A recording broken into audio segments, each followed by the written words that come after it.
Pak Jokowi sekarang cemas karena Prabowo berusaha memasukkan sebanyak mungkin partai politik. Padahal prinsipnya less is more. Kue yang sedikit itu mesti dibagi dengan Jokowi udah gak cukup akhirnya. Jadi saya kira cerdik juga Prabowo. Masuklah PDIP, masuklah Nasdem, masuklah semua itu. Akibatnya apa? Ya Jokowi tersingkir. Pasca ditetapkannya Prabowo dan Gibran sebagai presiden dan juga wakil presiden terpilih oleh KPU, maka proses selanjutnya yaitu lobby-melobi antar politisi. Prabowo Subianto selaku presiden terpilih mengajak sebanyak mungkin partai politik untuk masuk dalam koalisinya. Bahkan ada yang mengatakan Jokowi sebenarnya sudah merasakan kecemasan karena Prabowo mengajak sebanyak mungkin parpol masuk dalam kabinetnya. Tentunya jika demikian, Jokowi akan tersingkir dengan sendirinya. Ya KPU mensahkan itu karena tadi ada prinsip mayoritas hakim konstitusi menolak dalil 0103. Kan itu dasarnya kenapa dia disahkan. Itu kan cuma upacara mensahkan sesuatu yang toh itu basa-basi baca segala macam apa poin itu kan. Jadi orang balik lagi pada dinamikanya di mana itu. Kawah Chandra di mukanya ada di Mahkamah Konstitusi itu. Dan itu yang menerangkan pada kita bahwa kita ingin ada suatu kualitas baru dihasilkan dari mahkamah itu. Ada bicara tentang mari kita mulai untuk transisi itu kekuasaan. Iya tapi transisi itu artinya beralih dari satu kualitas ke kualitas berikutnya kan. Itu namanya transisi itu. Waktu kita lakukan transisi, carry over di situ the illegitimate,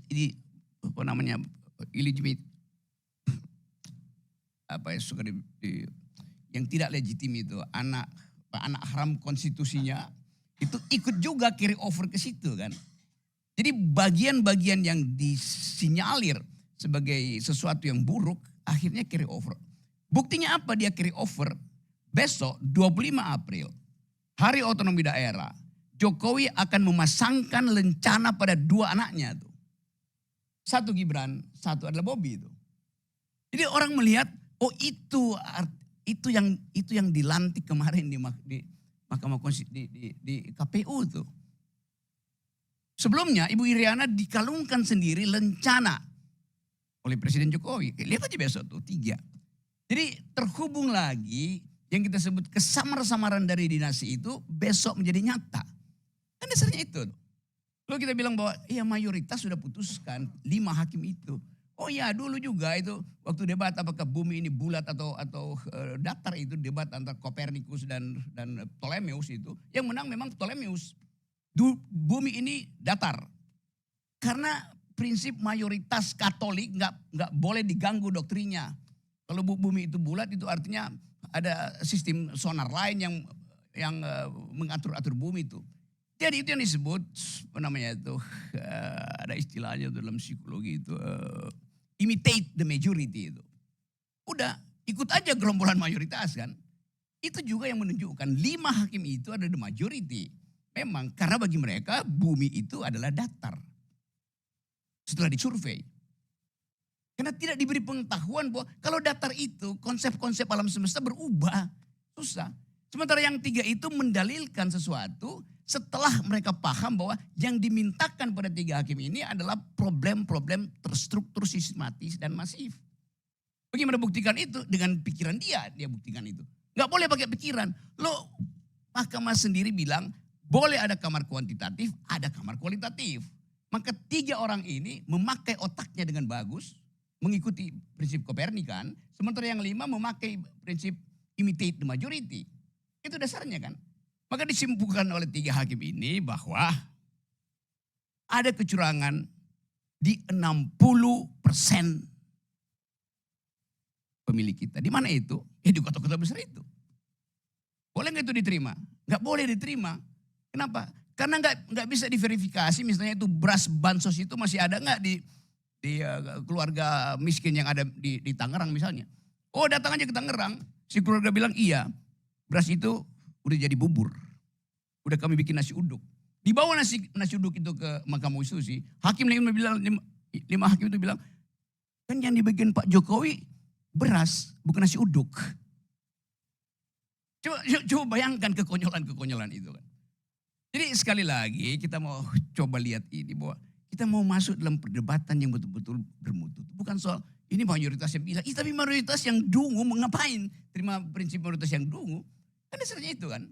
Jadi kita balik lagi bahwa memang 3 hakim itu minoritas. Yang ini mayoritas. Tetapi di dalam politik ada prinsip bahwa less is more gitu. Yang sedikit bahkan berlebihan itu. Karena dia sedang menghasilkan perencanaan baru untuk kita pikirkan. Bahwa oke, tidak ada cewek-cewek Jokowi. Oke, berarti besok tidak akan ada pengalungan Satya Lencana pada 2 anak Jokowi. Kita lihat besok. Pasti ada pengalungan lagi. Karena bagi Jokowi yang ada di pikirannya itu adalah kemaslahatan keluarganya. Dari awal kita deteksi itu. PDIP mungkin terlena sedikit, tapi kemudian bangkit pikirannya tuh. Bahwa partai ini mesti didirikan, diasuh secara ideologis itu. Bukan dengan prinsip-prinsip kuantitatif. Jadi sekali lagi bagi saya sebetulnya saya gembira aja bahwa akhirnya harus kita restui kedunguan Mahkamah Konstitusi supaya lengkap. Pembusukan kemarin itu pamannya Gibran itu ya baru cabangnya itu. Pembusukan sebelumnya ya mungkin baru daunnya. Sekarang pembusukan di akar. Dan memang diperlukan pembusukan sampai di akar supaya pohon itu tumbang. Setiap pohon yang tumbang itu akarnya tercerabut, itu justru kesempatan matahari untuk menyinari kembali bibit baru di situ kan. Jadi terang benderang pada kita bahwa Pak Jokowi sekarang cemas karena Prabowo berusaha memasukkan sebanyak mungkin partai politik. Padahal prinsipnya less is more itu. Kue yang sedikit itu mesti dibagi dengan Jokowi udah gak cukup akhirnya. Jadi saya kira cerdik juga Prabowo. Masuklah PDIP, masuklah Nasdem, masuklah semua itu. Akibatnya apa? Ya Jokowi tersingkir. Dia dapat bagian yang paling kecil di situ kan. That's politics tuh. Tapi buat kita bukan itu politik. Politik adalah upaya untuk mengembalikan moral. The morality of the public itu. Dan itu yang tidak mungkin kita peroleh hari ini. Jadi oke, selebihnya mungkin kalau ada persoalannya, kita anggap aja bahwa akan ada banyak keguncangan. Ada yang bergembira karena ini malam pengantin demokrasi. Tapi ada yang menganggap bahwa ini guncangan pertama pada kursi kekuasaan. Itu dasarnya kan. Malam pengantin artinya ranjangnya bergoyang, artinya ada kerusuhan hormonal. Tapi pada saat yang sama ada yang akan mengguncang kursi kekuasaan.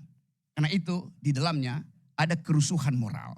Kita pilih, mau nikmati kerusuhan hormonal atau kita mau lihat bagaimana kerusuhan moral itu akan menghasilkan Indonesia yang lebih bermutu.